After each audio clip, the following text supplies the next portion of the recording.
There was a knock at my door, just 3 taps. Measured, deliberate, not urgent, not uncertain, but the sound still stopped me cold. I was in the kitchen cutting apples for Jonah's after-school snack. The knife paused mid-slice. I looked at the clock, 6:13 p.m. The street outside was quiet. No deliveries, no neighbors, no scheduled visits. Behind me, Jonah called out from the living room, "Mom, you want me to get it?" I wiped my hands on a dish towel, heart suddenly hammering in my chest. "No," I said sharper than I meant. "I've got it." The door was only 6 steps away, but I felt every one of them. Through the peephole, I saw a man I hadn't seen in 13 years. Older, thinner, more bent than I remembered. A cane in his right hand. A look I couldn't read on his face. But I knew that profile. I'd seen it in my nightmares and worse in Jonah's cheekbones. I opened the door. He looked up, and then passed me to Jonah standing barefoot in the hallway holding his violin. My father's eyes widened. He didn't say a word, just stared. At Jonah. At the boy he'd never met. At the face he'd once turned away from before it ever came into the world. And I knew in that moment he didn't come for me. He came for the secret I'd carried all these years. I was born in Eugene, Oregon, a small-town kind of place where everyone knows your face, your father's job, and what church pew your family sits in on Sunday. My father, Grant Hartwell, owned Hartwell Timber Works, the kind of business where men shook hands hard and passed it down from father to son. He was a deacon at St. Mark's Baptist and a man who believed in work order and obedience in that order. My mother, Margaret, made lists. That's how I remember her. Grocery lists, prayer lists, lists of who brought what casserole to the church potluck. She loved us in the quiet, structured way of someone who'd never been taught how to comfort, only how to manage. Then there was Erin, my older sister. Perfect hair, perfect GPA, perfect purity ring. While she was away touring colleges and giving testimonies at youth retreats, I was just there. I wasn't rebellious. I wasn't loud. I just didn't fit the mold they'd pressed around me. Then, at 17, I met Mateo Ruiz. He wasn't from our church. He wasn't from our side of town. His parents ran a small flower shop off River Street. He tutored after school and played piano at his uncle's restaurant on weekends. But what I remember most was how quiet he was, not shy, but still. The kind of stillness that makes you feel safe. We met in senior civics class. By spring, we were taking walks after school. By summer, we were planning a future one that didn't involve Eugene or timber or pews. Mateo had earned a full scholarship to the University of Washington for architecture. I was accepted to a design program in Portland. We talked about renting a studio apartment together, sharing grocery bills, hanging houseplants in windows that actually let the light in. But life doesn't always honor young plans. Just after graduation, Mateo was diagnosed with cardiomyopathy, a heart condition he'd never known he had. It hit like a landslide. One week he was jogging with me at the park. The next, he was fainting in the kitchen. He was put on a transplant list. Doctors said maybe a year. Maybe less.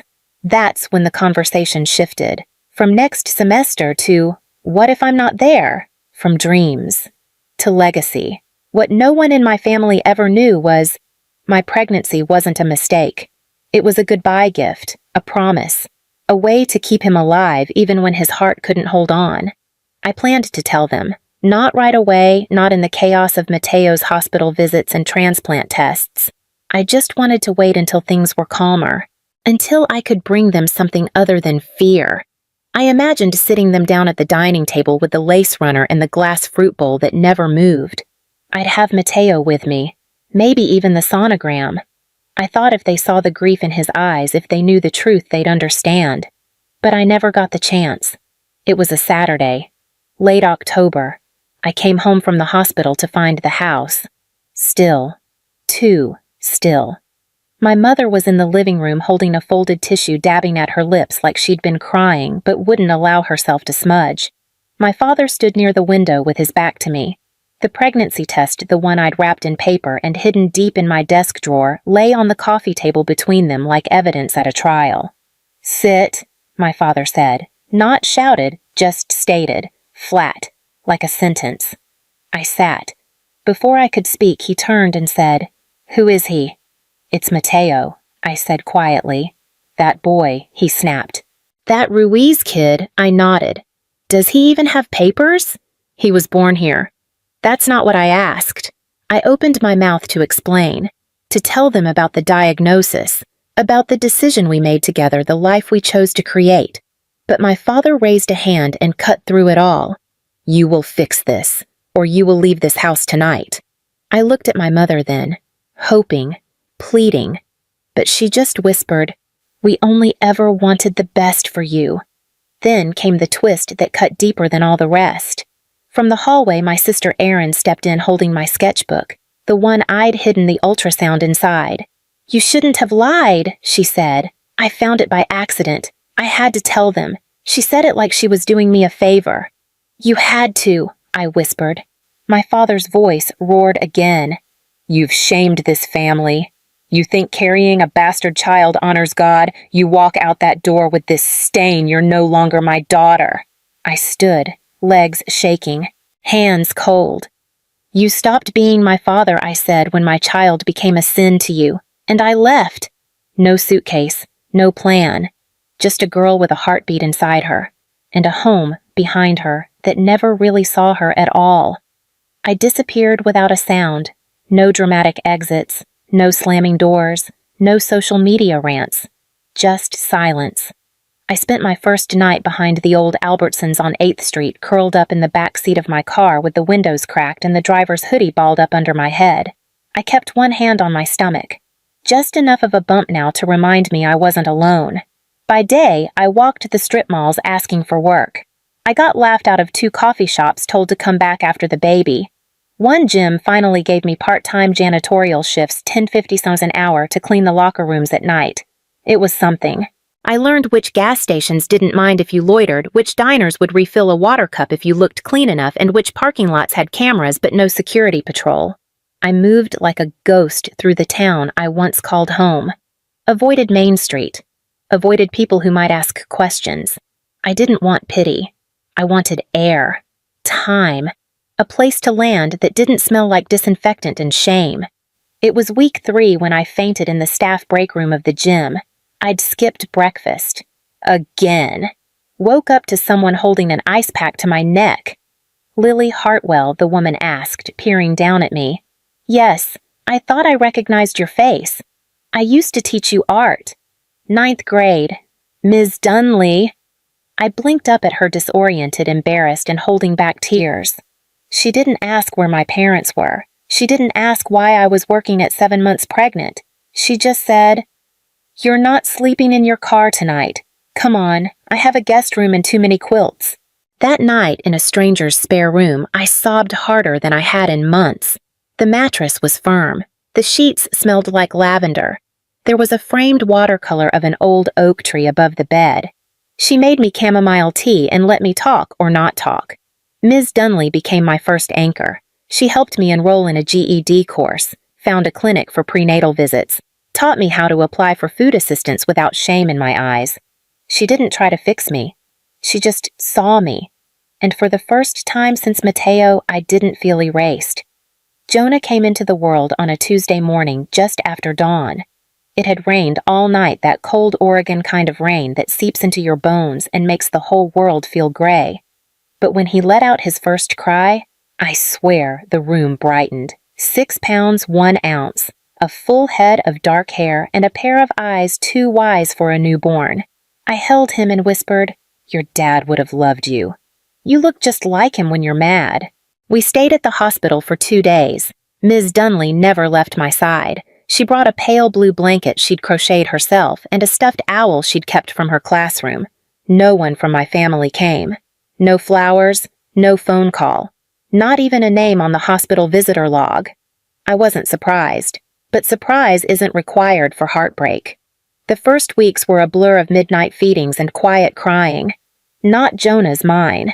There were mornings I sat on the floor of the nursery, my back against the wall, just staring at the bassinet and wondering if I was enough. No income, no partner, no family. Just me and this tiny soul who depended on me for everything. I loved him fiercely, but love doesn't cancel exhaustion, or fear, or that sinking feeling that maybe they were right to doubt me. At 3 weeks, I wrote a letter to my parents, short, careful.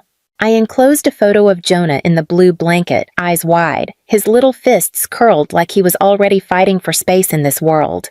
On the back, I wrote, "Your grandson, Jonah Ruiz Hartwell, born December 12th. He's healthy. He's strong.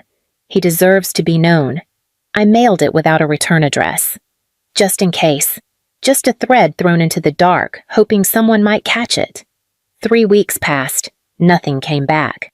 I checked the mailbox every day, telling myself I wasn't really expecting anything. Told myself I was strong, that we were fine, that I didn't need them. But when the mailbox stayed empty day after day, I stopped lying to myself.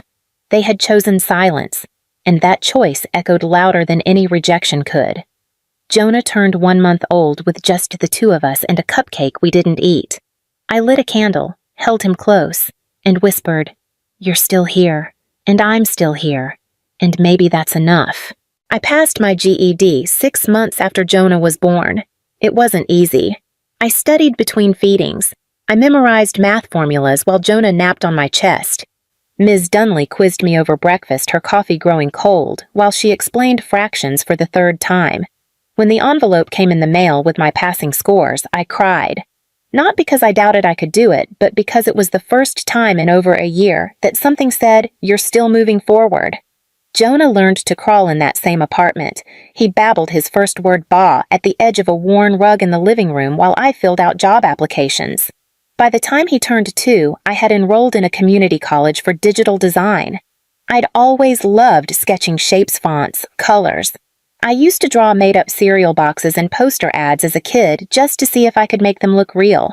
Now I was learning how to turn that into a career. I worked nights cleaning offices and weekends at a second-hand bookstore. My body was tired, but my mind, it felt alive again.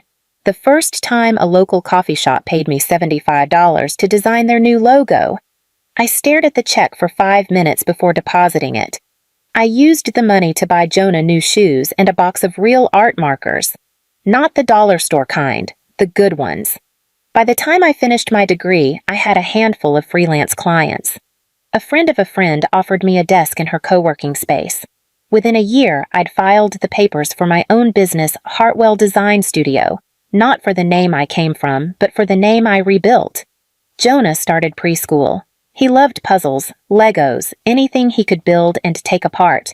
At night, I'd find him lining up his crayons in color order, humming to himself. He had his father's calm and his focus, and every time I watched him sleep, I knew Mateo would have been proud. We didn't have much, but we had rhythm. Work, school, home, laughter. It wasn't the life my father wanted for me, but it was the life I chose and earned for us. It started with a phone call from the community center. They were hosting a Women Who Lead event and wanted to feature small business owners who had overcome adversity. A friend from the co-working space had nominated me. I almost said no, but something in me, maybe for Jonah, maybe for myself, said yes. The interview was simple. They filmed me at my desk, sketching on a tablet, Jonah reading quietly in the corner. I talked about design starting over and the power of stubborn hope. I didn't mention my family, or Mateo, or the years that broke me. Still, the story aired on local TV, then made its way to Facebook. A week later, an email showed up in my inbox. Subject, I saw you. It was from Aaron. I watched the segment. You look strong. Jonah looks so much like Mateo, it hurt to see. Mom and Dad saw it too. Dad's not well. He had a heart scare last year. He talks about you more than you'd think. They want to meet Jonah, if you'd consider it. I reread it 3 times. Not once did she say sorry. Not once did she ask how I'd survived. But something about the way she said it hurt to see, told me maybe, just maybe, they had finally seen what they'd turned away from. I didn't reply that night. I sat on the floor back against the fridge while Jonah colored beside me. He looked up and asked, "What's wrong, Mom?" I shook my head. Someone from the past just knocked, and I'm deciding whether to open the door. They arrived on a Sunday. I'd agreed to it after 3 weeks of quiet emails, setting boundaries I wasn't sure they'd respect. No sleepovers, no photos posted, no pretending nothing happened. They pulled into the driveway just after noon, a silver sedan with out-of-state plates and the same nervous energy I remembered from childhood Sunday drives. From behind the curtain I saw them, my father thinner leaning on a cane, my mother stiff-backed, her gray hair pulled tight, and Erin, arms crossed, the same controlled calm she always wore. Jonah stood beside me holding the violin case I'd asked him to bring out. "Do I call him Grandpa?" he whispered. "Not yet," I said. "Just be yourself." I opened the front door before they could knock. We stood there for a moment, 4 adults and 1 child, all of us unsure who should speak first. It was my father who broke the silence, not with words, with breath. He exhaled sharply when he saw Jonah. His eyes didn't move for a long time, just locked on the boy standing tall and quiet, his face unmistakably Mateo's. "This is Jonah," I said. "He's 13. Jonah stepped forward, offered his hand the way I taught him. "Nice to meet you," he said politely. "I play violin." My father reached out slowly, like the air between them was fragile. When their hands met, I saw it, the tremble, not of age, of regret. My mother spoke next, her voice trembling. "You kept his name." "I kept everything I replied." They stepped inside. I led them to the living room where Jonah's photos lined the mantel, his first day of school, his first piano recital, his science fair ribbon. And in the center, one black and white photo, Mateo at 17, smiling in a suit too big for him. My father's eyes landed there. His mouth opened, then closed again. "We didn't know," he said finally.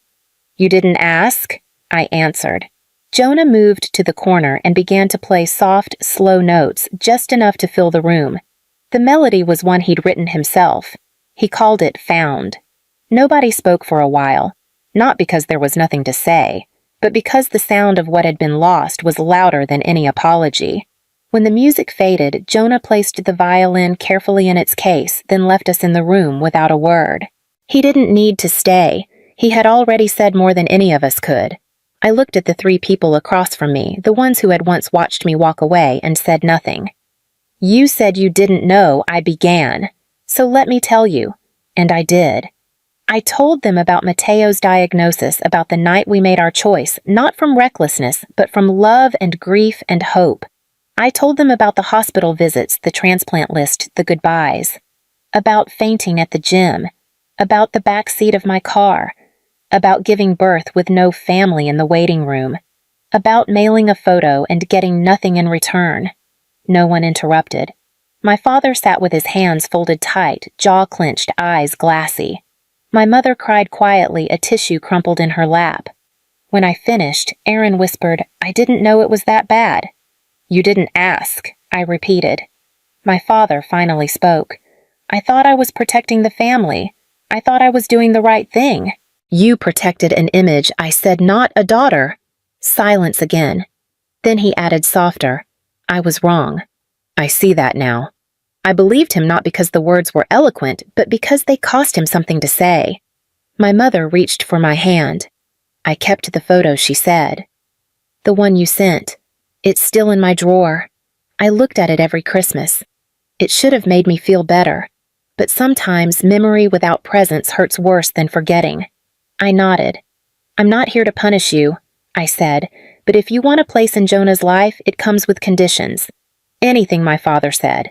"You show up. You don't make him feel like a mistake, and you never, ever try to rewrite what happened." They both nodded. "He deserves the truth," I said. "So do you," my mother replied. "We failed you, and we'll carry that." I didn't smile. I didn't offer forgiveness, but I didn't send them away. Sometimes healing starts with simply staying in the room after the truth has been spoken.